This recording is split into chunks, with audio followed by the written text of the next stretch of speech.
Hello everybody and welcome back, and in this tutorial we will continue with some of the other options that Nmap allows us. Now you might be asking, why are we covering all of these options for Nmap? Well, basically it is a really important tool, and knowing all of these options will make you at least 50% better in penetration testing, since scanning is a really important part of performing a penetration test. So let us right here just open up our terminal. Let me make it this big, and in the other terminal right here I will open up the commands once again, nano commands.txt, where I will write all of the Nmap commands that we cover in this particular tutorial. So let us just type here once again Nmap. And the first thing we want to check out is the -pn command. Now we can find it right here, or for example, let's say you can't find a specific command in these bunch of the commands, you can just type here nmap and then grep -pn. Just find here -pn, and it will show us. Not like that, I did not want that to happen. Let me just... Oh yes, on nmap --help grep pn. No, why doesn't that...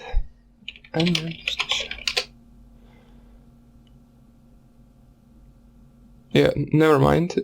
For some reason that worked yesterday but doesn't want to work now, so it doesn't really matter. Just find the command right here. Let me just find it. It should be -P and then n. Here it is. Treat all hosts as online. Skip host discovery. Now this is an important command. You might be asking why. Well, some of the hosts that you scan on the network can appear to be offline. So, for example, if you know a specific host must be running and is online, but let's say you scan it right here and it says that it is offline. Now this is my laptop, so it will say that it is online at the moment, but I've had some scans that basically said that my machine that I was scanning, which was right next to me and which was connected to the network and running, basically said that the host was down, and every time I specify the -pn option, it basically skips the host discovery and, as it says, treats all hosts on the network as if they were online, which will perform the scan and it will give you the results without host discovery. So let's say, for example, I scan this IP address, which I don't have anything running on it, so it will say that the host is down, as you can see right here, 0 hosts up. This will be the same output for the machine that is running, but it is blocking the ping requests, or it is showing other machines that it is offline. So in that case you just specify the -pn option, and then you specify the IP address, and it will show as if it is online. Now in my case it won't show since I don't have anything there, so let me just scan my laptop once again. I just typed here nmap -pn and then 192.168.1.8, and it will skip the host discovery, and it will basically automatically say that my host is up and running, and it will scan for its open ports. Now let me just see, it has finished around 22%. You might notice that this scan is going a little bit slower, so we won't be waiting for that to finish, there is no point. Or we can just leave it right here, perhaps it finishes while I type it right here. So -pn and then the IP address, basically the IP address of any machine that you're scanning or any website that you're scanning. Of course, try not to scan the websites that you do not have permission on. You can always use the scanme.nmap.org, which we have permission to scan by Nmap. Or you can basically just use the Metasploitable virtual machine that we installed, or you can install basically any other virtual machine that you will use in order to scan and attack. Now, since I can't really run the Metasploitable, it gives me some error, I downloaded another virtual machine that I will show you how to install, and I will show you why we will use it. Basically, we will use it extensively in the website penetration testing part. I'm not really sure if Metasploitable has OWASP in it pre-installed. I doubt, so you can check out if it has that, then you don't need to install this virtual machine as well. But if it doesn't, you should install this virtual machine, as it is vulnerable and it is used for web penetration testing. So we will cover some of the attacks on the websites using this machine. But let us see right here. As you can see, the scan has finished and it treated our host it was up, and it discovered an open port. It also gave us back the MAC address. So it is a useful command if you know that the host is running and it is showing that it is offline. You just type your -pn and you will have your host scanned. Now, the next option I want to show you, which I didn't show you before, if we type here nmap, would be the -st command. If we go up here and find the -st, you can see that it is basically a full TCP scan. Let me just find it. Right here we have the SU, SN, SS, here it is. We can see a bunch of these options. We will only cover first these three basically, but for now on let us just cover the ST, which if you look right here, it is basically a connection. Now, by connection it means that it performs the full three-way handshake in order to scan the target. Now, as we talked before, the TCP connection requires three-way handshake, so let me just open up a Paint so I can show you better. For example, let's say you have a PC right here,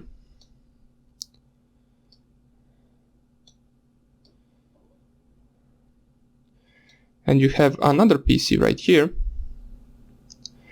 These are basically just laptops. Since I'm not really sure how to draw PCs, let us just... This is PCA, and this is PCB. Let's say the PCB is your target, and you scan from the computer A. Now, in order to, when you use the -st option, so -st option, it basically performs a three-way handshake scan with the TCP, which is basically us sending a bit set called SYN,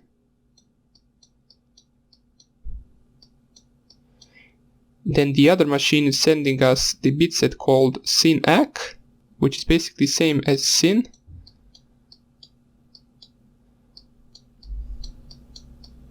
Now, in order for you to learn more about this and to know what I'm talking about right here, you should read more about the TCP and UDP scans and TCP and UDP connections.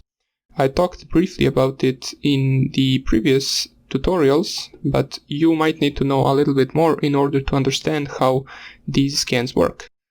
So, but it is not that complicated, and then the scan finishes with only ACK. I don't have where to write it, but that is basically the three-way handshake. So it is SYN, SYN-ACK, and then once again ACK. Why is it called three-way handshake? Because it is consisted from three parts, as you can see right here. SYN, SYN-ACK, and then once again ACK. Just ACK. So the -st option in nmap performs all of these three, and therefore it can be detected on the target machine as you perform the full connection on the system, but it is also more accurate option for scanning, since if you were to complete only the SYN, it won't be able to gather as much information and as accurate information as you would be able to gather with the full TCP three-way handshake. For if you want your target to not be able to detect you, you shouldn't be using the -st, since it is very detectable, as I said, since you use the full TCP handshake. So let me just type here nmap -st, And then we can just type here the 192.168.1.8. And it will basically give us the same output as this option right here, but here you specified it to use the full three-way handshake. And this is the option that will give you the most accurate and precise results. So let me just see, here it is. It finished with the same result as the previous scan, so we have one TCP open port. So let me just write it right here, nmap -st 192.168.1.8. So we covered the full TCP connection scan. Now the next thing you want to basically cover is the -ss scan. So let me just open up here. -ss is only the first part of the -st. Let me just explain that a little bit better. As you can see, the -st is a full connect, and the -ss is the TCP only SYN bitset. So basically, in order for us to scan, we will only be sending this first part of the three-way handshake. That's why it is specified as -ss. The capital S stands for SYN, right here. Now, the thing about SYN scanning is it isn't detectable on the target host, so this is you can use that option in order to prevent the target from detecting your scan, because it won't really complete the handshake, but it is less accurate and it can also be detected by your IPS. Now, we will talk in the next tutorial how to avoid the IPS detection and how to avoid some of the defenses that could be implemented into your router, for example, in order to block or send false information onto your nmap scan. So let us perform the SS scan. Here we will basically type here nmap -ss and then the IP address of our laptop, or basically any machine or website that you are scanning. This is a little bit taking a little longer than the -st scan, probably because it takes a lot longer time in order for it to gather the same information that it gathered while using the full TCP handshake scan. So we will wait for this to finish in order to see what the results are and if they are the same as the -st option. So while this is running, I will just type here -ss 192.168.1.8. Now, while this is 45%, okay, while this is doing, let us recap. So -pn option, as we said, is used when the hosts appear down. The -st option is a three-way handshake TCP connection to the host, and it is detectable and more accurate. And -ss scan performs the only first part of the three-way handshake, which is the SYN part. It is not detectable on the host, it is less accurate, and it can be detected by your IPS. So as we can see, the scan has finished and it gave us the same output as the -st scan, which is good. We have one open port and we have the service running on it. So let us just type here once again nmap. There is one more option I want to show you before we finish this tutorial, which is the -su option. If we go right here, you can see the -su option is basically only UDP scan. All of these three options, well, basically all of these five right here, perform the TCP scan, or basically a part of TCP scan, as well as some of these right here. But if you specify the -su option, it will only perform UDP scan. Now, as we talked before, UDP is connectionless and we won't have any confirmation that the packets arrived at our target. It is not consisted of three-way handshake, or basically it is not consisted of any handshake. We simply, with UDP, just send packets to the other hosts and hope that they get there intact and whole. So let us just right here use the UDP scan. So we specify with the -su option, U stands for UDP, and we type here our IP address. Let us see how long this will take. As we can see, it won't finish that fast. This is also a slower scan. So while that is doing, let me just write it right here so we can see which ones we covered. And my advice would be to use -st when it doesn't really matter if hosts detects you, and if you are performing a penetration test, for example, where the target shouldn't be able to detect you, you can use the -ss scan. Or you can use some of the scans that are some of the options for scans that I will show you in the next tutorial in order to make your scan even less detectable. So let me just see where this is at. It is at 62%. So I will cut the tutorial right here and I will show you the output of this command in the next one, as well as some of the other options that we will cover. So I hope you enjoyed this lecture and I hope I see you in the next one. Bye.